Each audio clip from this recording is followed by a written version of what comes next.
আসসালামু আলাইকুম। সবাই কেমন আছেন? আশা করছি আল্লাহর রহমতে সবাই সুস্থ আছেন, ভালো আছেন। আলহামদুলিল্লাহ আমরাও ভালো আছি।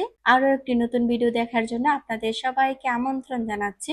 আশা করছি আমার আজকের ভিডিওটি আপনাদের কাছে খুব ভালো লাগবে। ভিডিও শুরুতে সবার কাছে একটা লাইক চেয়ে নিচ্ছি, প্লিজ একটা লাইক দিয়ে পুরো ভিডিওটা কন্টিনিউ করবেন। আজকে সকাল সকালে চলে গিয়েছিলাম একটু বাজারে, আর বাজারে গিয়ে কাঁচা সবজি আনতে গিয়ে দেখলাম যে এখানে কত সুন্দর ছোট ছোট মাছ উঠে আছে। সেখান থেকে কিছু কেসকি মাছ এনেছি আর হচ্ছে কিছু চিংড়ি মাছ এনেছি। দুঃখের বিষয় হচ্ছে একা একা যেহেতু সংসার করতেছি, এই ছোট ছোট মাছগুলা কাটা যে কতটা কষ্ট, সেই কারণে হচ্ছে এই মাছগুলো তেমন একটা খাওয়া হয় না। তবে ওই যে দেখলে তো আর লোভ সামলাতে পারি না, তো সেই কারণে নিয়ে এসেছি। কাটতে পারবো কিনা না পারবো সেই চিন্তা আর করিনি, সাহস করে হচ্ছে এনেছি আর কি। তো এখন দেখি যতটুকু সম্ভব আমি এগুলা বেছে নেব। প্রথমে হচ্ছে কেসকি মাছগুলো একটু ধুয়ে নিয়েছি, পরে হচ্ছে আমি বেছে নেব, যেহেতু একটু পানিতে ধুয়ে নিলে দেখা যায় যে ময়লা পানিটা চলে যায়, তো মাছটা একটু সুন্দর থাকে। তো একটু দেরি করে কাটলেও দেখা যায় মানে তেমন একটা নষ্ট হয় না। তাই হচ্ছে কেসকি মাছগুলো এখানে ভালো করে একটু ধুয়ে নিচ্ছি।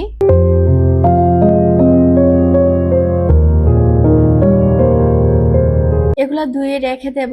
আর হচ্ছে এখন চিংড়ি মাছগুলো বেছে নেব, কারণ চিংড়ি মাছ কাটতে একটু বেশি সময় লাগে। চিংড়ি মাছগুলো চাইলে কিন্তু আপনি একটু ভাজা দিয়ে রেখে দিতে পারেন, এতে করে দেখা যাবে আপনি যখন ইচ্ছে তখনই বেছে নিতে পারবেন, তেমন একটা সমস্যা হয় না। ভাজা বলতে আবার কিন্তু তেল দিয়ে ভাজার কথা বলিনি, এমনিতে যদি একটা প্যানের মধ্যে ভেজে নেন, এতে করে দেখা যাবে চিংড়িটা অনেকটা লাল হয়ে যাবে আর একটু শুকনো শুকনো থাকবে, তখন কিন্তু বেছে নেওয়াটা অনেক সুবিধা হয়ে যায়। আবার দেখা যায় একটু সময় না পেলে একটু পরে বেছে নিল, তেমন একটা সমস্যা হয় না। জেতা চিংড়ি কিন্তু বেশিক্ষণ থাকে না, কিছুক্ষণ পরেই কিন্তু অনেকটাই নরম হয়ে যায়, পরে দেখা যায় চিংড়ি মাছগুলো বাঁচা যায় না। যাই হোক, দিন শেষ করে আমি কিন্তু চিংড়িগুলো বেছে নিয়েছি। দেখে মনে হচ্ছে কিছুক্ষণের ভিতরে বেছে নিয়েছি, তাই না? কিন্তু অনেক সময় লেগেছে, একা হাতের কাজ, বুঝতে পারতেছেন যে কতটা সময় লাগতে পারে। এই চিংড়ি মাছগুলো না আমার বাসায় আনতে কেন জানি ভালো লাগে না। তো ভালো না লাগারও একটা কিন্তু কারণ আছে, কারণ হচ্ছে আপনাদের ভাইয়া কিন্তু এই চিংড়ি মাছগুলো প্রচুর পরিমাণে পছন্দ করে। তো যে কারণে না আমার আনতে একদমই ভালো লাগে না, আনলে মনে হয় যেন আমি ওনাকে অনেক বেশি মিস করতেছি। বুঝতে পারতেছেন আমরা প্রবাসী বউ, আমরা চাইলে তো স্বামীর সেবা তো সবসময় করতে পারি না। যখন বাংলাদেশে আসে তখন না এই মাছগুলো আসলে তেমন একটা পাওয়া যায় না। বর্ষাকালে তো সব মাছই পাওয়া যায়, আগে তো অনেক বেশি মাছ পাওয়া যেত, এখন তো এই ছোট ছোট মাছগুলা তেমন একটা সময় পাওয়া যায় না। মানে বর্ষাকালে যদি একটু বেশি পাওয়া যায়, তো এখন কিন্তু মানে প্রচুর মাছ পাওয়া যায়। তো এই সময়টাতে তো আর চাইলেও আপনাদের ভাই আসতে পারবো না, তবে এই ছোট মাছ অনেক বেশি পছন্দ করে, কিন্তু যখনই আসে তখনই হচ্ছে পাই না আর কি। তবে আমিও দুষ্ট কম না, ওই যে আছে না যে প্রবাসী বউরা স্বামীদেরকে বেশি জ্বালা যন্ত্রণা করে, তো সেটার মধ্যে কিন্তু আমিও পড়ে গিয়েছি। কারণ যখনই ওনার পছন্দ কোনো কিছু রান্না করি না, তখন সাথে সাথে ভিডিও কল দিয়ে আসলে ওনাকে দেখিয়ে দিই। সত্যি কথা বলতে এই কাজটা করাটা একদমই ঠিক না, তবে কেন যেন আমার ভালো লাগে ওনাকে দেখাতে। তো উনিও দেখে ও তো বলে যে খুব মিস করি এই বাংলাদেশের খাবারগুলো, আসলে চাইলে তো ওই দেশে খাওয়া যায় না।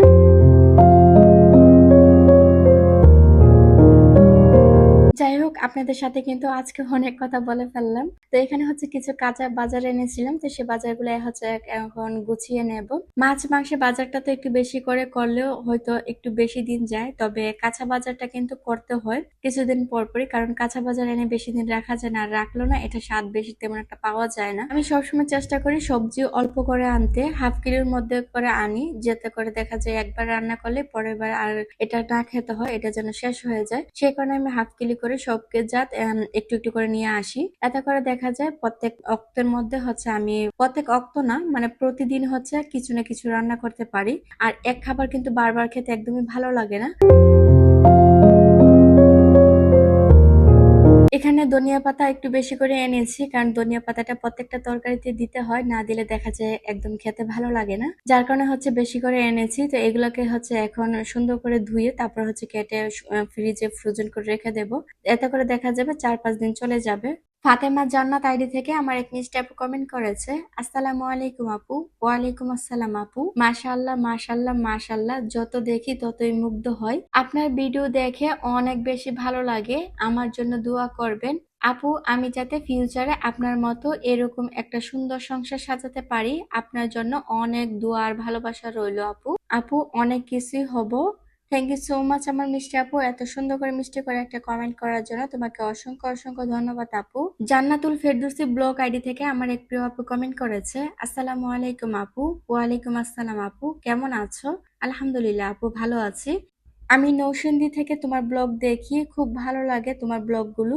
আপু তোমার বাসা কোথায়? তোমার এত সুন্দর সুন্দর রান্না দেখলে মন চায় তোমার বাসায় গিয়ে খেয়ে আসি। আপু প্লিজ তোমার ব্লগে আমার কমেন্টটা পড়লে অনেক খুশি হতাম। অনেক দোয়া রইলো তোমার জন্য। থ্যাংক ইউ সো মাচ আমার মিষ্টি আপু, এত সুন্দর করে মিষ্টি করে একটা কমেন্ট করার জন্য তোমাকে অসংখ্য অসংখ্য ধন্যবাদ আপু। আমার বাসা হচ্ছে ব্রাহ্মণবাড়িয়া আপু, চলে আসো বাসায়, তোমাকে খুব সুন্দর করে রান্না করে খাওয়াবো আপু, ইনশাল্লাহ।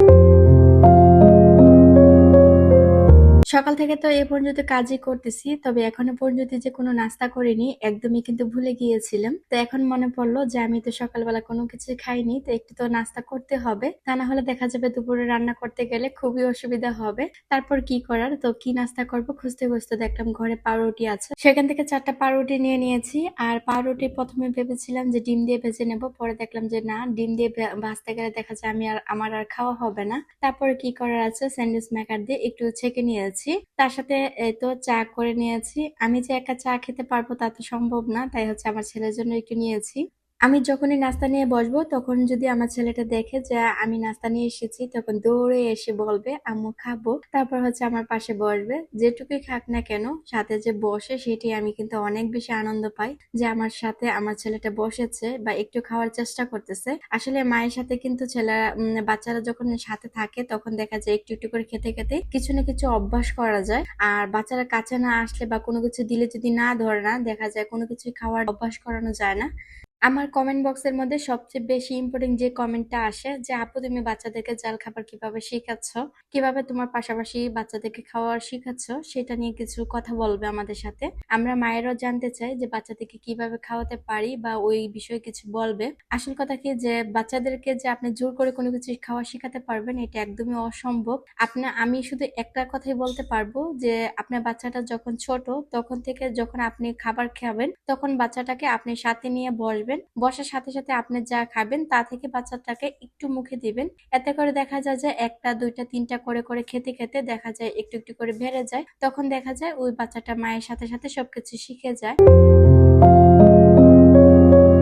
একটা কথা কিন্তু আমরা মায়েরা সবাই জানি যে ছোট ছোট বাচ্চাদেরকে আপনি যেভাবে শিক্ষা দিবেন সেই শিক্ষাটাই কিন্তু বাচ্চারা নিবে। তো আমার কাছেও কিন্তু তাই মনে হয়, কারণ একটা বাচ্চাকে দেখেছি ছোটবেলা আমরা পরিবারে সবাই যারা যারা থাকি ওই বাচ্চাটার সাথে আমরা যেভাবে চলাফেরা করি, আমরা যেভাবে বাসা করি, যে ব্যবহারটি করি না কেন সেম সে কিভাবে যে শিখে ফেলে। তো আসলে কিন্তু তার কোনো ভাষা নেই, কারণ সে আমাদের থেকে শুনেই কিন্তু শিখে যায়। এভাবে হচ্ছে আপনি যখন খাবার খেতে বসবেন তখন আপনি কখনই বলবেন না যে আমার ভাতটা ঝাল হয়ে গিয়েছে, বাচ্চা খেতে পারবে না। তো ওইখান থেকে আপনার ভাতটা যেহেতু ঝাল, ওই প্লেট থেকেই হচ্ছে একটা দুইটা করে বাচ্চাকে দিবেন। এতে করে দেখা যাবে এই একটা দুইটা মুখে দিতে দিতে এই ঝালের অভ্যাসটা হয়ে যাবে।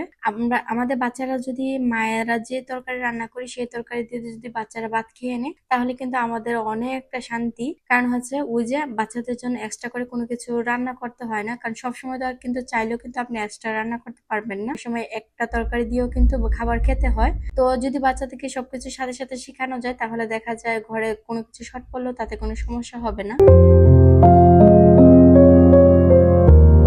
নাস্তা শেষ করে চলে এসেছি রুমে, আর রুমে এসে পুরো রুমটাকে গুছিয়ে নিচ্ছি।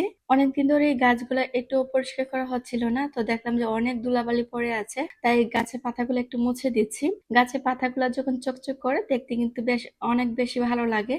আমার এই মানি প্ল্যান্ট গাছটা ছোট্ট একটা ডাল ছিল, সেখান থেকে আমি অনেকগুলো গাছ করে ফেলেছি আলহামদুলিল্লাহ। ঘরের প্রতিটা কোণে কোণে যখন আমি এই জীবন্ত গাছগুলা রাখি তখন দেখলেই মনে হয় যে না আমার অনেকটা শান্তি লাগে। আর যখন দেখে যে গাছগুলো পুরোপুরি তাজা আছে, তো এটা নিয়ে আমার তেমন একটা টেনশন হচ্ছে না, তাহলে খুব ভালো লাগে। আর যখনই দেখি যে কোনো গাছটা একটু আধমরা হয়ে যাচ্ছে তখন এত বেশি কষ্ট লাগে কি বলবো, ওই গাছটাকে কিভাবে আমি জেতা করব বা পুরোপুরি সুস্থ রাখবো সেই চিন্তা করতে থাকি।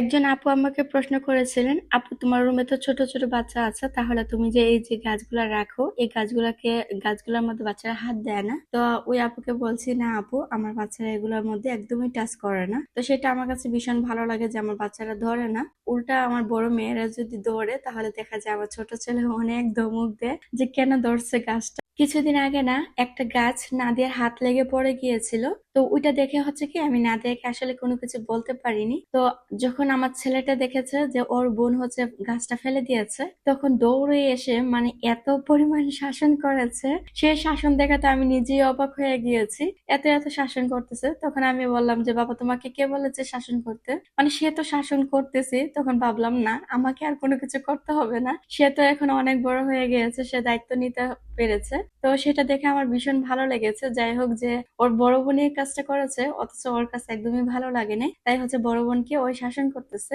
বাচ্চারা যখন নতুন কোনো কিছু শিখে, নতুন কোনো কিছু করে, সেগুলা দেখে আমরা মায়েরা অনেক বেশি আনন্দ পাই। এই আনন্দগুলা করতে করতেই কিন্তু আমাদের দিনগুলা পার হয়ে যায়। কখন যে পার হয় সেটাই বুঝতে পারি না। তো বাচ্চারা না থাকলে হয়তো আমার সময়টা কখনই পার হতো না, তবে বাচ্চারা আছে বিদেয় হয়তো বাচ্চাদের সাথে গল্প করতে করতে সময়টা পার হয়ে যায়।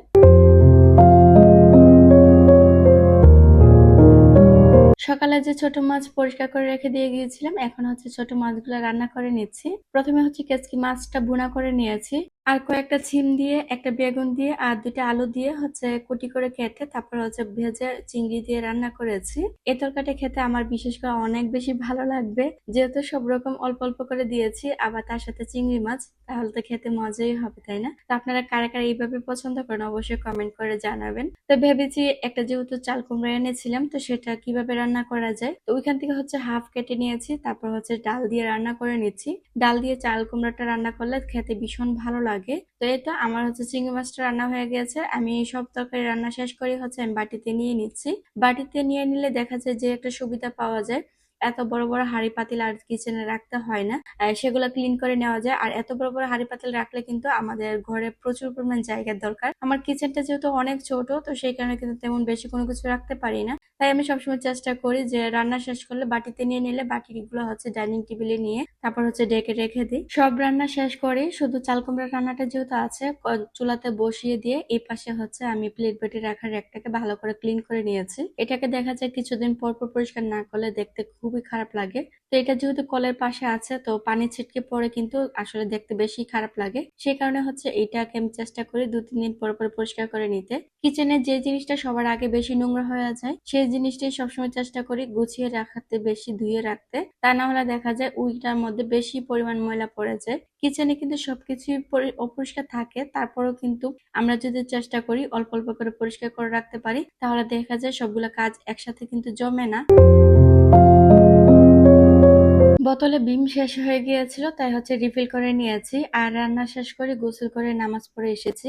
যখনই টাইম মতো সবকিছু করতে পারি, তখন যেন নিজের কাছে এমন একটা ভালো লাগে, কি বলবো, মানে আজকে টাইম মতো সব কাজ শেষ করতে পেরেছি, আর কোনো কাজ নেই, তখন অনেক বেশি ভালো লাগে। তো আজকেও কিন্তু সেম, এই যে টাইম মতো নামাজ শেষ করে তারপর হচ্ছে এখন আমরা সবাই মিলে দুপুরে খাওয়া দাওয়া করে নেব। পরিবারের সবাই একসাথে বসে খাওয়ার মজাই কিন্তু আলাদা। তো এটা কিন্তু আসলে সবসময় হয়ে উঠতে পারে না, কারণ হচ্ছে অনেক সময় যদি রান্না দেরি হয় তাহলে দেখা যায় বাচ্চারা খেয়ে নিতে পারে, তখন আমি আর বসতে পারি না, কারণ আমার হাতে তো কাজ আছে, আমি চাইলেও তো বাচ্চাদের সাথে বসে থাকতে পারবো না, তাই ওই আমার কাজ নিয়ে পড়ে থাকি। আমরা বাচ্চার মারা চাইলে কিন্তু সবসময় টাইম মেনটেন করে চলতে পারি না, কারণ একটু দেরি হবে, এটাই স্বাভাবিক। কিন্তু যখন এই টাইম মতো সবকিছু করতে পারি তখন নিজের কাছে খুব বেশি ভালো লাগে। দুপুর 1টার আগে যখন আমি সবকিছু করে নিতে পারি, তখন দেখা যায় বাকি সময়টা আমি আমার বাচ্চাদেরকে সময় দিতে পারি। আসলে আমরা কিন্তু সবসময় কাজের প্রেসারে থাকতে থাকতে আমাদের যে সন্তান আছে তাদেরকে যে সময় প্রয়োজন বা তাদের সাথে কথা বলার জন্য খুব বেশি আনন্দ পাই, এটা কিন্তু আমরা মাঝে মাঝে ভুলেই যাই, কিন্তু এটা একদমই করা ঠিক না।